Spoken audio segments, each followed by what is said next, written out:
Hi hello नमस्कार, मी कोमल तुम्हा सर्वांचे स्वागत करते माझ्या अजून एका नवीन व्हिडिओमध्ये। तर आज आपण बघणार आहोत मकर संक्रांत स्पेशल तीळ आणि गुळाची चिक्की।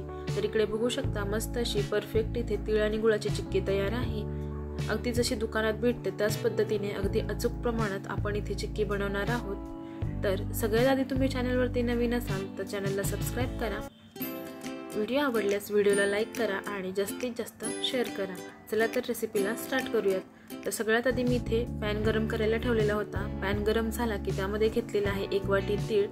आता हे तीळ आहेत ते आपल्याला 2 ते 3 मिनिटं स्लो गॅसवरतीच भाजून घ्यायचे आहेत। जर गॅस तुम्ही फास्ट ठेवला तर हे तीळ लगेच करपतील आणि त्यासाठीच आपल्याला इथे एकदम कमी गॅस ठेवून हे तीळ 2 ते 3 मिनिटं भाजून घ्यायचे आहेत। इथे बघू शकता थोडासा कलर चेंज झाला आणि इथे तीळ आपले तडतडायला लागले की मग हा गॅस आहे आपल्याला बंद करायचा आहे आणि हे तीळ आपल्याला एका ताटामध्ये काढून थंड करण्यासाठी ठेवायचे आहेत। इकडे बघू शकता की हे तीळ आहेत ते आता तडतडायला लागलेले आहेत। मी इथे गॅसची फ्लेम बंद केलेली आहे आणि आता हे तीळ आहेत ते एका ताटामध्ये काढून घेतलेले आहेत।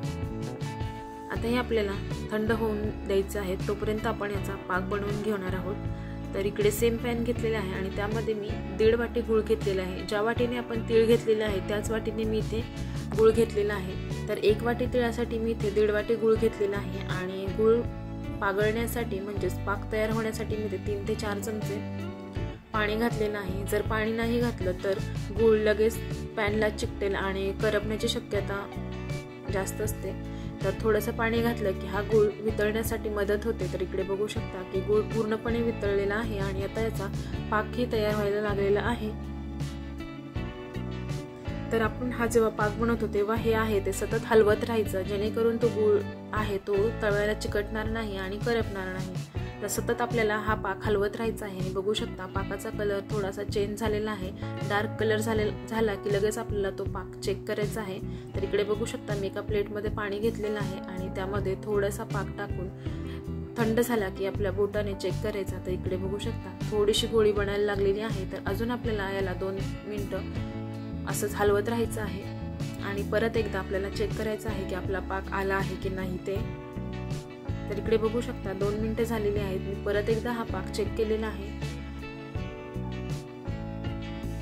तर अजूनही आपल्याला हा पाक आलेला नाहीये, तर आपल्याला अजून 1 ते 1.5 मिनिटं या पाकाला परत हलवून घ्यायचं आहे। आणि आपल्याला इथे एक लक्षात ठेवायचं आहे की जेव्हा पण आपण पाक बनवतो तेव्हा गॅसची फ्लेम एकदम स्लो ठेवायची आहे। जोपर्यंत या पाकाची गोळी होत नाही आणि ती गोळी आहे ती आपण पाण्यामध्ये टाकली त्याचा आवाज आला की आपल्याला गॅसची फ्लेम बंद कर। इकडे बघू शकता की 2 मिनिटं झाल्यानंतर मी परत एकदा पाक चेक केलेला आहे आणि त्याची परफेक्ट अशी गोळी बनते आहे।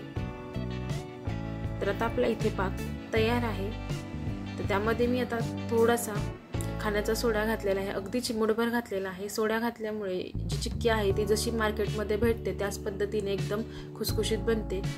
तर सोडाही मिक्स केला आणि त्यानंतर त्यामध्ये घातलेले आहेत तीळही यामध्ये मिक्स करून घ्यायचे आणि तीळ घालताना गॅसची फ्लेम बंद ठेवायची आणि तीळ सर्व मिक्स करून झालं की नंतर मग आपल्याला परत गॅस चालू करायचा आहे आणि कमीच गॅस ठेवायचा आहे आणि त्यानंतर त्यामध्ये 2 चमचे तूप घालायचं आहे। म्हणजे जशी मार्केटमध्ये एकदम चकाकीची चिक्की भेटते म्हणजे त्याला छान अशी शाईन असते, तर शाईनवाली चिक्की इथे बनवून तयार होते। तुपामुळे त्याला छान शाईन येते। तर इकडे चिक्कीचं आपलं जे मिक्स आहे ते तयार आहे, तोपर्यंत मी इकडे ताटाला तूप लावून घेतलेलं आहे, जेणेकरून आपण जेव्हा चिक्की यामध्ये टाकणार ती चिक्की ताटाला चिकटणार नाही, ते अलगद सेपरेट होईल। आणि इकडे बघू शकता की मिरचीचं मिश्रण होतं ते ताटामध्ये टाकलेलं आहे, ते व्यवस्थित पसरलेलं आहे आणि हे मिश्रण आहे ते 5 ते 10 मिनिटं झालं की नंतर लगेच आपल्याला यामध्ये अशा चाकूचा वापर करून याचे काप करून घ्यायचे आहेत किंवा तुम्ही इथे हव्या त्या आकाराची वडे पाडून घेऊ शकता। जर कडक झाली तर मग ते वडे आपल्याला पाडता येणार नाहीत। थोडंसं ओलं असतानाच ते काप करून घ्यायचे, म्हणजे जेव्हा चिक्की आपली तयार होईल तेव्हा अलगद ती तुटेल। तर तुम्ही इकडे बघू शकता की मी कशा पद्धतीने त्याचे काप करून घेत आहे। आता आपल्याला ही चिक्की रूम टेम्परेचरला 2 ते 3 तास सेट करून घ्यायची आहे। तर इकडे बघू शकता 2 तास झालेले आहेत आणि 2 तासानंतर हे ताट असं आहे ते दोन्ही हाताने प्रेस करायचं, म्हणजे ती चिक्की ताटापासून अलगद सेपरेट होते। तर इकडे बघू शकता मस्त अशी आपली मार्केटमध्ये जशी भेटते त्याच पद्धतीने इथे तिळाची आणि गुळाची चिक्की तयार आहे आणि अगदी परफेक्ट झालेली आहे, अजिबात चिकटही झालेली नाहीये आणि व्यवस्थित अशी तुटते पण, आणि प्रत्येक चिक्की आहे ती वेगवेगळी आहे. तर बघू शकता मस्त अशी आपली इथे चिक्की तयार आहे आणि तिला मस्त अशी चकाकी आलेली आहे आणि अगदी परफेक्ट चिक्की इथे बनवून तयार आहे. आणि बघू शकता अजिबात कठीणही झालेली नाही, अलगद तुटते, एकदम परफेक्ट अशी चिक्की इथे बनवून तयार आहे. तुम्हाला माझा व्हिडिओ कसा वाटला ते कमेंट करून सांगा आणि तुम्ही माझा व्हिडिओ शेवटपर्यंत पाहिलात त्यासाठी धन्यवाद. पुन्हा भेटूया अशाच एका छानशा रेसिपीसोबत. थँक्यू.